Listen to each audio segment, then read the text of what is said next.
भारत के स्वर्ण जहां भी जाएंगे जाति की बीमारी अपने साथ ले जाएंगे। दशकों पहले बाबा साहेब अम्बेडकर ने ये बात कही थी, जो पिछले कुछ सालों से सच होती नजर आ रही है। यहां तक कि वैश्विक कंपनियां जातिवाद को लेकर सख्त हो गई हैं और अपनी कंपनियों में जातिवाद विरोधी नियम कायदे भी लागू कर दिए हैं। दुनिया की सबसे बड़ी कंपनियों में से एक एप्पल ने भी ये साफ कर दिया है कि उनके संस्थान में अब जाति, नस्ल और लिंग के नाम पर अब किसी भी तरह का भेदभाव स्वीकार नहीं किया जाएगा।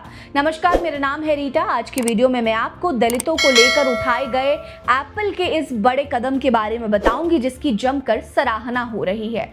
सपनों की नगरी सिलिकॉन वैली, जहां दुनिया के सबसे तेज दिमाग टेक्नोलॉजी की नई ऊंचाइयों को छूते हैं, वहां भारत की ये पुरानी बीमारी पहुंच चुकी है। अमेरिकी मीडिया की माने तो भारतीय मूल के कर्मचारियों के बीच जातिगत भेदभाव की खबरें यहां अब आम हो चली हैं। कोई जाति पूछकर ताने मारता है, कोई खान पान को लेकर सवाल उठाता है, तो कोई जन्म स्थान और धार्मिक रीति रिवाजों के आधार पर भेदभाव करता है।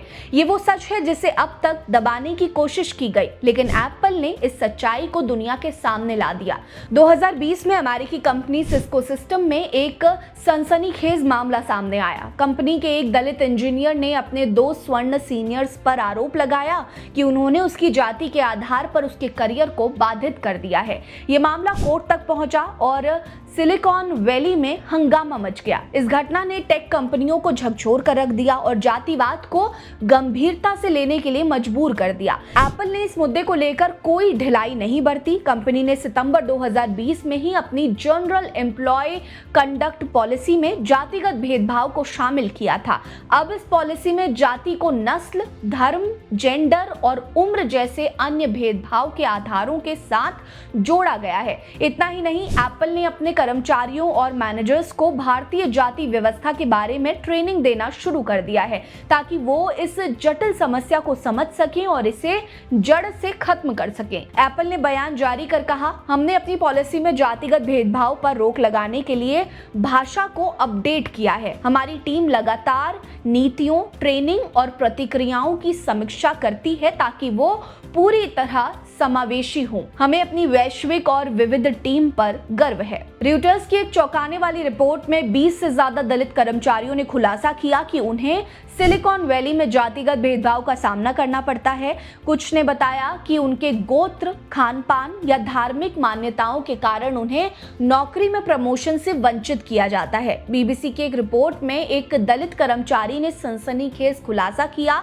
कि उसके सीनियर्स उसके जनेऊ की जांच करने के लिए उसके कंधे और कमर पर हाथ मारते थे। कुछ तो जानबूझकर उसे स्विमिंग पूल ले जाते ताकि कपड़े उतारते वक्त उसका जनेऊ देख सकें, जबकि वो दलित परिवार से था। ध्यान देने वाली बात है कि हाल ही में गूगल में भी जातिगत भेदभाव को लेकर विवाद छिड़ा। दलित अधिकार कार्यकर्ता थेमोजी सुंदरराजन को गूगल में एक वर्कशॉप में बोलने के लिए बुलाया गया था, लेकिन भारतीय स्वर्ण कर्मचारियों के विरोध के बाद ये कार्यक्रम रद्द कर दिया गया। इस घटना के बाद गूगल के सीईओ सुंदर पिचाई पर भी सवाल उठे, क्योंकि कुछ लोगों का मानना है कि उनकी चुप्पी ने जातिवाद को बढ़ावा दिया। वहीं एप्पल के इस कदम की जमकर तारीफ हो रही है। जैसे कि आपको याद होगा कि बाबा साहेब डॉक्टर भीमराव अंबेडकर ने सालों पहले कहा था कि भारत के स्वर्ण जहां भी जाएंगे जाति की बीमारी साथ ले जाएंगे। आज उनकी ये बात सिलिकॉन वैली में सच साबित हो रही है। जातिवाद अब सिर्फ भारत की समस्या नहीं, बल्कि एक ग्लोबल इशू बन चुका है। एप्पल के इस कदम के बाद अब गूगल, माइक्रोसॉफ्ट, अमेज़न और दूसरी टेक कंपनियों पर भी दबाव बढ़ गया है कि वो अपनी पॉलिसी में जातिगत भेदभाव को स्पष्ट रूप से शामिल करें। कुछ यूनिवर्सिटीज जैसे कि कैलिफोर्निया स्टेट यूनिवर्सिटी और ब्रडिस यूनिवर्सिटी पहले ही ऐसी नीतियां लागू कर चुकी है। एप्पल के इस कदम पर आपकी क्या राय है, हमें कमेंट सेक्शन में जरूर बताएं। साथ ही वीडियो को लाइक करना मत भूलिएगा। चैनल को जरूर सब्सक्राइब कर लीजिए। हमारे साथ बने रहिए। नमस्कार।